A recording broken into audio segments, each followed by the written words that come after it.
Commerce coaching centre में आपका स्वागत है मेरे दोस्तों, मेरे स्टूडेंट्स। अब आते हैं, आज हम अगला चैप्टर लेकर के आए हैं जिसमें एडमिशन ऑफ पार्टनर यानी नए सजदार का प्रवेश यानी सजदारी का प्रवेश। इसमें हम इस चैप्टर में जानेंगे मेरे प्रिय स्टूडेंट्स कि आखिर सजदार का प्रवेश किसे कहा जाता है।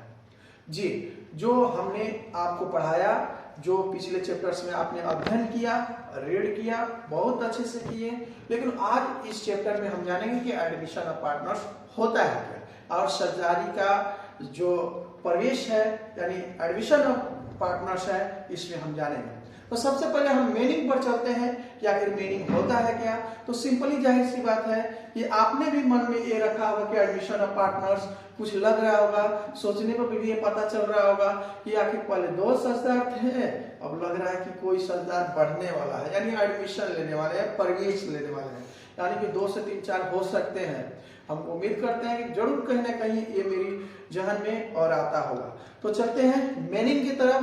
तो प्रिय स्टूडेंट्स ध्यान से सुनेंगे, ये काफी अच्छी चैप्टर्स है। तो आते हैं, सबसे पहले हम जानेंगे कि सजदारी व्यवसाय में नए सजदार का स्वामी के रूप में प्रवेश होता है। हाँ, हम आपको बतला रहे हैं स्टूडेंट्स कि जो अगर पार्टनर्स व्यवसाय में एडमिशन लेता है तो ऑनर बन जाता है। ऑनर मीन्स आप समझ रहे हैं कि मालिक हो जाता है, यानी बिजनेस का वो मालिक हो जाता है। जी, ये बिजनेस का मालिक होना यानी कि सजदार जैसे मालिक होगा तो व्यवसाय में जितने भी एसेट्स होते हैं और लाइबिलिटीज होती है उसके भी वो ऑनर बन जाता है, यानी कि व्यवसाय को वो मालिक बन जाता है और सजदारों की संख्या में क्या हो जाती है, वृद्धि हो जाती है। बिल्कुल आप तो ये बात समझ रहे हैं कि अगर जैसे ही बिजनेस में अगर 2 पार्टनर्स हैं, तीसरे को हम एडमिशन ले रहे हैं तो उनकी संख्या 2 से 3 हो जाती है, यानी कि वृद्धि हो जाती है। जी, लेकिन इसमें भी एक चीज और बात होती है कि जब तक सभी पुराने सजदार इस बात को सहमति न दे दें कि हम तीसरे पार्टनर्स को एडमिशन लेना है, तब तक हम एडमिशन नहीं ले सकते हैं। इसमें सभी सजदारों की अनुमति होनी चाहिए कि नहीं, हम तीसरे पार्टनर्स को हम ले आ रहे हैं, तो आप लोग की भी क्या राय है इस पर विचार दें। तो जब सभी सजदार इसमें सहमति बना लेते हैं कि नहीं एक पार्टनर्स आएगा तो हो सकता है मेरा बिजनेस ग्रोथ करे यानी बड़ा रूप ले ले, तो इसके लिए हम जब तक सभी सजदार पुराने सजदार यानी इसके लिए सहमति ना दे तब तक हम इसमें एडमिशन नहीं ले सकते हैं। लेकिन सहमति दे देते हैं तो हम 2 से 3, 3 से 4 हो सकते हैं।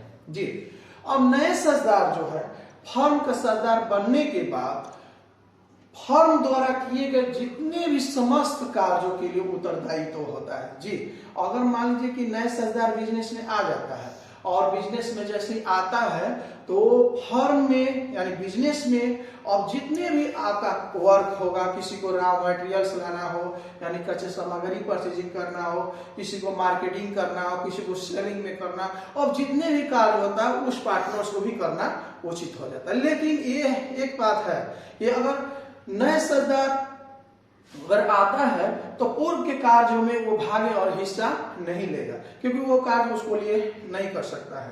तो आप ध्यान देंगे यहाँ पर। तो अब जो नए सजदार जिसमें एडमिशन ले लेता है, तो जब नए सजदार प्रवेश करता है तो उसकी हम आपको बता रहे हैं कि अगर नए पार्टनर्स इसमें आता है, बिजनेस में एडमिशन लेता है, तो उसको 2 चीजें लेकर के आनी होती है। अब भाई क्या क्या लेकर के आएगी, तो हम आपको बतला रहे हैं, एक कैपिटल लेकर के आएगा और एक गुडविल लेकर के आएगा। 2 चीज, एक कैपिटल यानी पूंजी और दूसरा ख्याति यानी गुडविल, जिसको हम प्रीमियम के नाम से भी जाना करते हैं के लिए।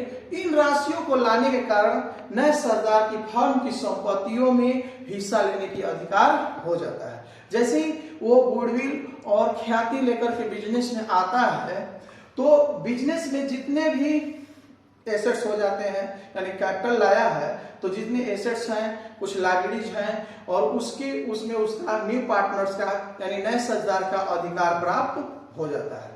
तो हम बतला रहे हैं आपको कि वह व्यवसाय में होने वाले, जी, व्यवसाय में जो होने वाले लाभ में भी उसका हिस्सा का अधिकारी हो जाता है क्योंकि उसके लिए कैपिटल भी लाया है, गुडविल भी लाया है, बिजनेस का ऑनर बन गया। तो बिजनेस का ऑनर बन गया तो अब ऑनर हो गया, तो अब जो वर्क करेगा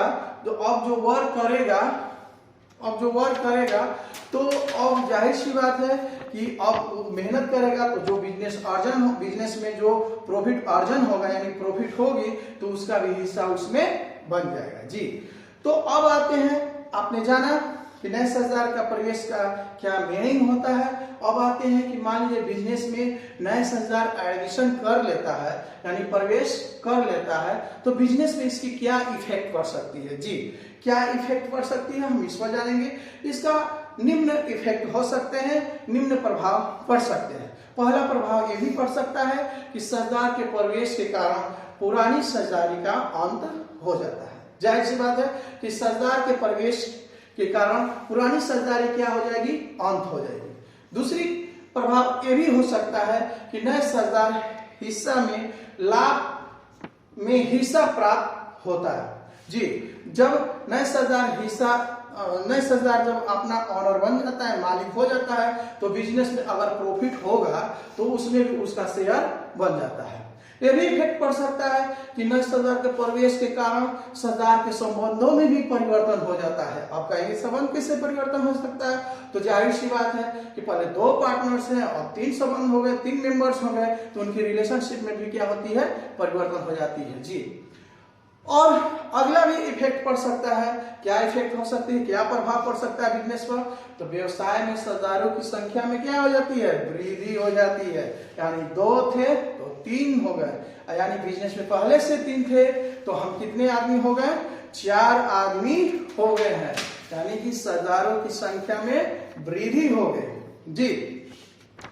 अब अगला इफेक्ट पड़ सकता है भाई, तो क्या इफेक्ट पड़ सकता है कि नए सजदार के फर्म में होने वाले लाभ हिस्सा प्राप्त करने का अधिकार ही हो जाता है, यानी अधिकार उसको मिल जाता है। अगर बिजनेस में वो कैपिटल लगाया है, गुडविल लगाया है, समय भी दे रहा है, तो अब बिजनेस में जो प्रॉफिट होगी यानी बिजनेस में जो प्रॉफिट होता है तो उसका वो प्रॉफिट में उसका अधिकार बन जाता है कि अब जो उसकी प्रॉफिट में उसकी शेयर हो जाती है।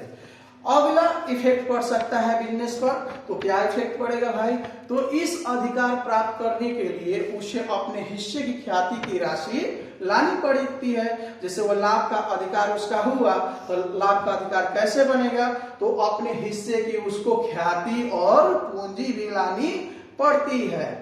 अगला इफेक्ट ये भी हो सकता है कि ख्याति की राशि नगद में लाई जा सकती है और उधार में भी लाई जा सकती है जी। आप जरूर इस बात को याद रखेंगे कि ख्याति की राशि नगद में भी लाई जा सकती है और इसकी उधार में लाई जा सकती है। जब हम इसकी क्वेश्चन बनाएंगे तो इसकी एडजस्टमेंट भी किया जाता है कि कैसे नगद आती है और कैसे उधार लाई जाती है। अगला इफेक्ट ये भी हो सकता है कि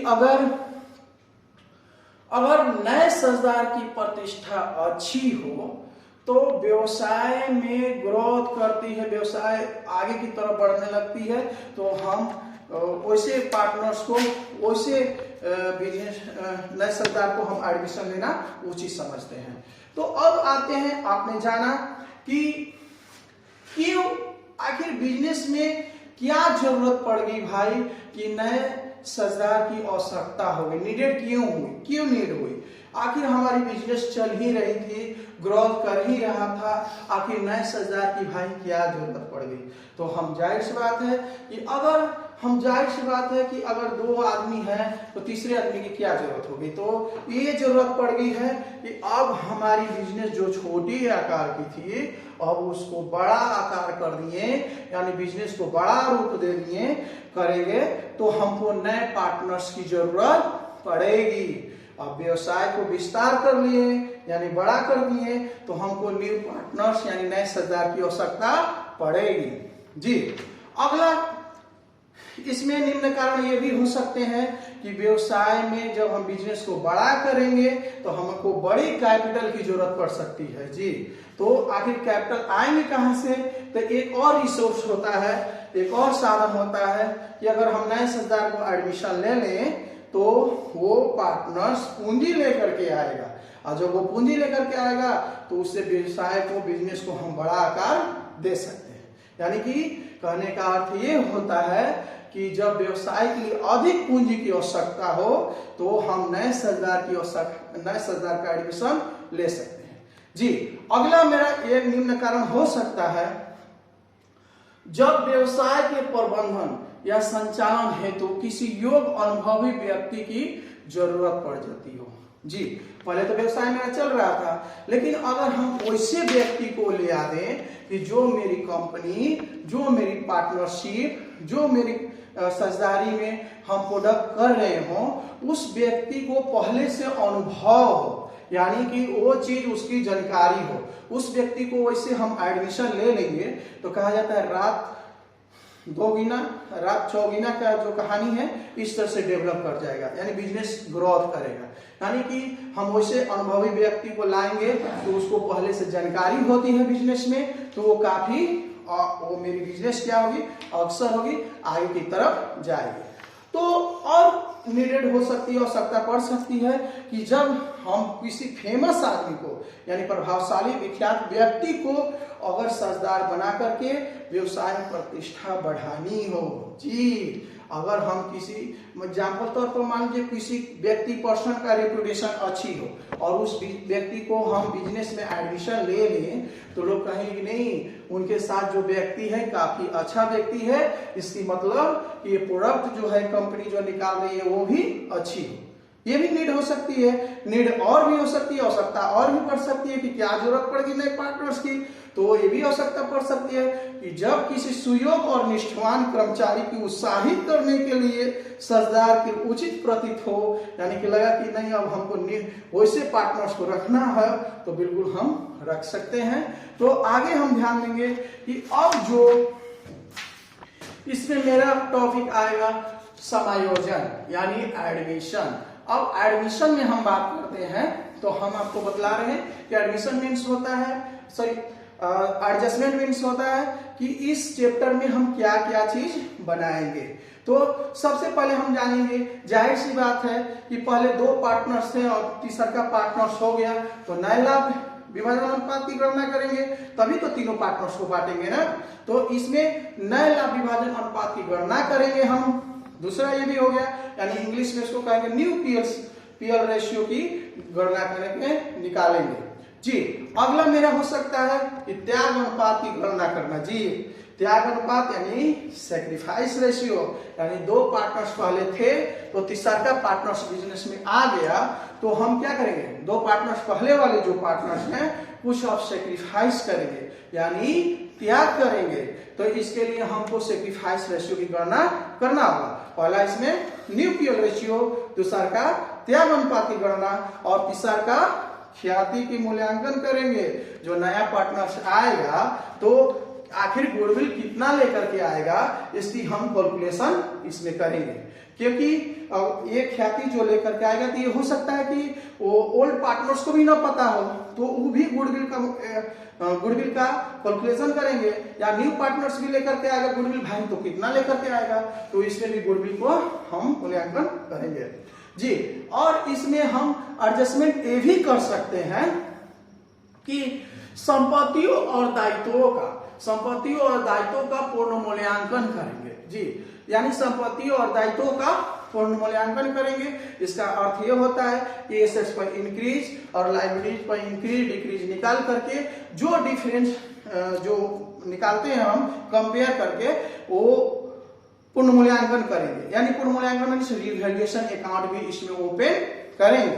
हाँ, एक और विशेष बात हो गई कि अगर हम नए साझेदार का एडमिशन ले रहे हैं और रिजर्व में मेरा हो, पहले का प्रॉफिट एंड लॉस हो, तो पहले उस पार्टनर्स को देने से पहले हम क्या करेंगे कि दोनों पार्टनर्स जो ओल्ड पार्टनर्स हैं यानी पुराने साझेदार हैं उसको क्या कर लेंगे, हम पहले उसको पुराने साझेदार संचय यानी रिजर्व को या लाभ हानियों को ओल्ड रेशियो में बांट लेंगे, उसको समाप्त कर लेंगे।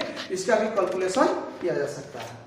तो अब रही बात कि इतने सारे चीज हमको इस चैप्टर में तैयार करना होगा, एडजस्टमेंट बनाना होगा।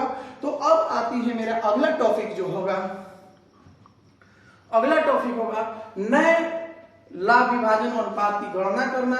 इसका हम अर्थ जानेंगे इसमें कि नए लाभ विभाजन की गणना आखिर इसकी अर्थ मीनिंग होती है क्या।